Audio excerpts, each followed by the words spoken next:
અરે ભાઈ, હા ગાંડીને તમે આટલી હળવાશથી ના લો. જુઓ, આ કાલે અહીંયા આવી હતી અને આજે અહીંયા છે, અને કાલે ક્યાં જશે આપણને કોઈને ખબર નથી. આ કોણ છે, ક્યાંથી આવી છે, એના જીવનમાં શું દુઃખ છે, આપણને કોઈને ખબર નથી. હા, એક વાત સાચી છે, માણસ એમને એમ પાગલ નથી બનતો.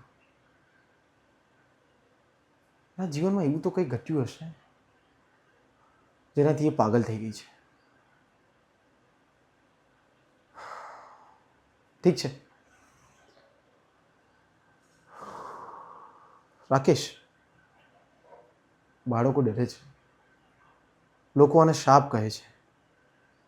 હવે કેટલું સચ છે એ તો ભગવાન જ જાણે. મન તો યાર ક્યારે એવું થાય છે કે તેના પર દયા કરવી જોઈએ, તેને 2 કૌંસ ખવડાવવા જોઈએ, પણ પછી અંદરથી ડર થાય છે કે કોઈ મોટી સમસ્યા ઊભી થઈ ગઈ તો. સમજાતું નથી યાર, આ પાગલ છે કે આપણે પાગલ બની ગયા છીએ. કારણ કે માણસ સામે માણસ ઊભો છે અને આપણે તે માણસને જ ગણવા તૈયાર નથી.